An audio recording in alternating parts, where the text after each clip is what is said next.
on, guys and girls, it's the Short Bear, and today we're going to talk a bit about PSTV and Eros.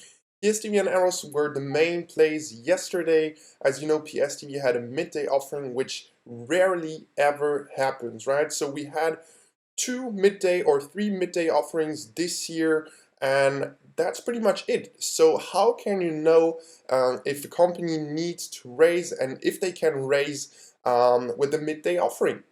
So we're going to go through a couple of things. So first of all, let's talk about PSTV on the daily, right? So PSTV ramped the stock up right around a week ago to get a higher closing price, right? So we had this closing price right here at 19.27, which gives us a higher closing price, which means they can raise more. That's the first thing, right? But does it really matter? Do we have an S3 or anything else that limits us? And how can we really avoid those midday offerings, right? So first of all, why and how can you know that a company needs to raise? So to do so, we're going to look at the 10Q, the latest one on PSTV, and we're going to scroll down just a bit to the financial statements, and we're going to look at the cash, right? So they have 4.53 million cash as of June 30th, 2019. And now we're going to look, all right, how much do they really have left, right? So we're going to type in cash flow, and we're going to find the consolidated condensed statements of cash flow, and we're going to look at how much they burn, right? So the cash used in the operating activities for the period of 6 months that ended June 30th was 4.824 million.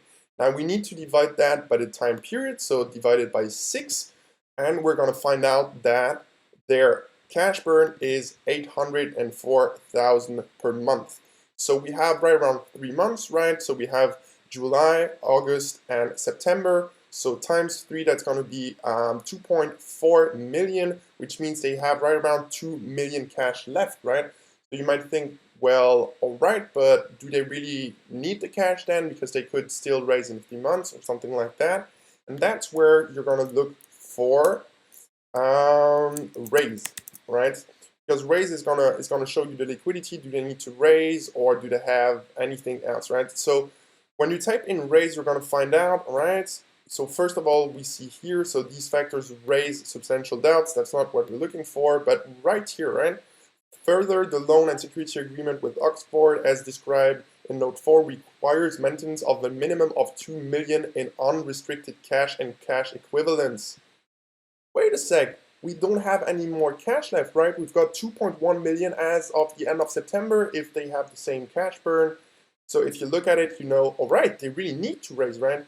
So 2 million cash, blah, blah, based on the cash and cash equivalents on hand of approximately 4.5 million in June, we estimate that we will need to raise additional capital or restructure the loan agreement to be, to not default with their 2 million minimum cash and cash equivalents covenant. So right there, you know, all right, oh, they really need to raise, and they need to raise right now, otherwise they're going to have a huge problem.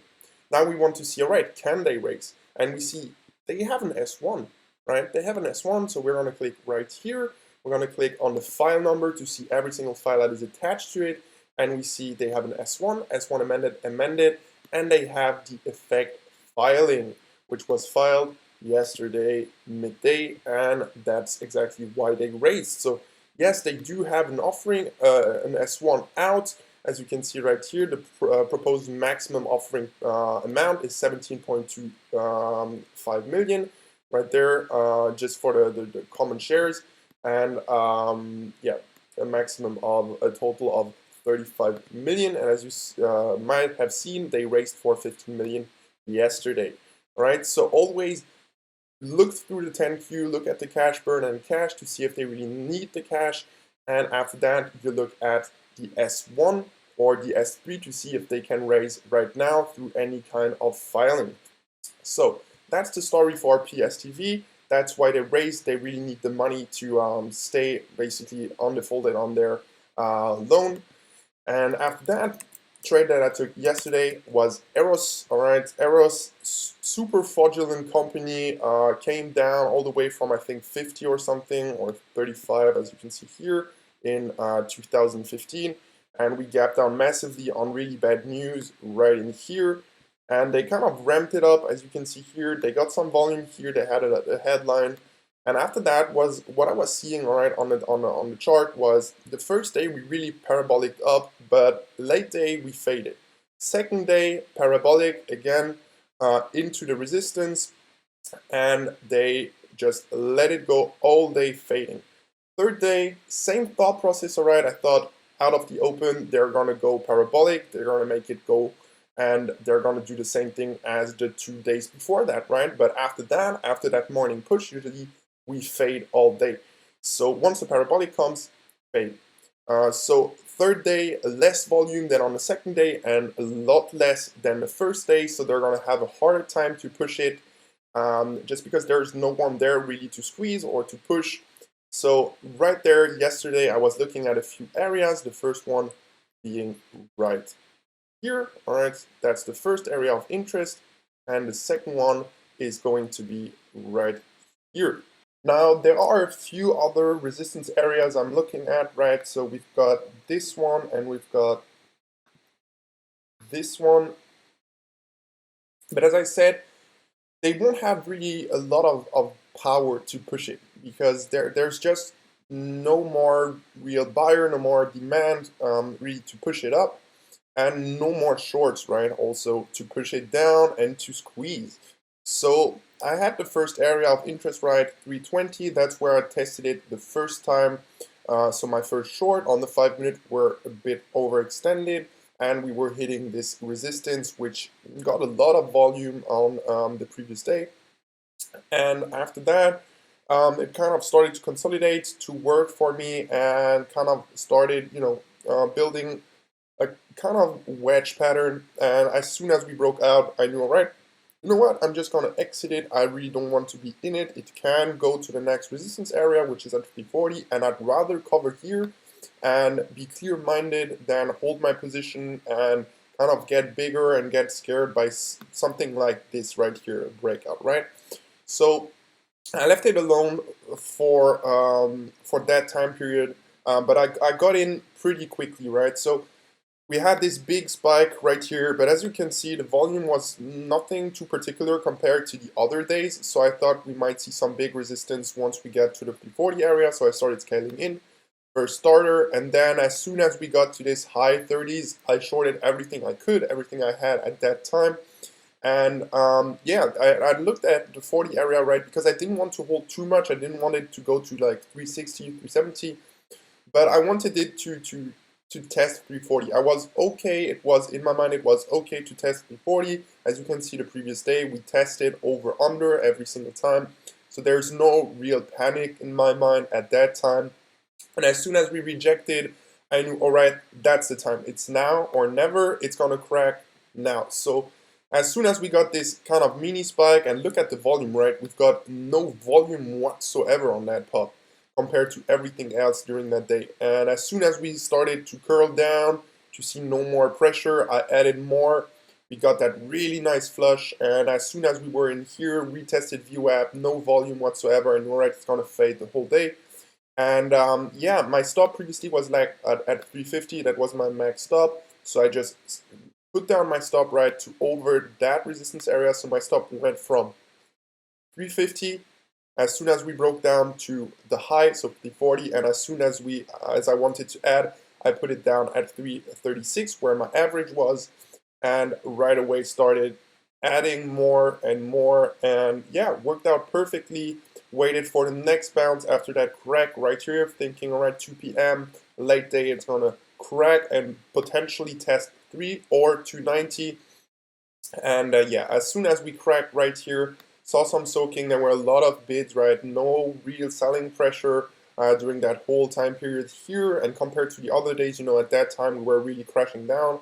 So I know, right, there's not much selling pressure right now. Let me cover a piece. I covered a piece, but I saw it stuff, added some more. But as soon as we couldn't crack again, I just covered it all for a really, really nice position and a really nice win on a position that I pyramid, right? That's the thing where you move the stop to a major resistance area, and can add some size, because now you're risking your average, you're not risking anything else, right? You're not risking to lose a lot, you're just risking break even basically. Maybe 1 cent, 2 cent, 5 cent slippage, but that's not really the stock that will give you a lot of slippage. There is some volume, there are some bids, there are some asks, some offers, and so on and so on. So there's no real liquidity problem on this one.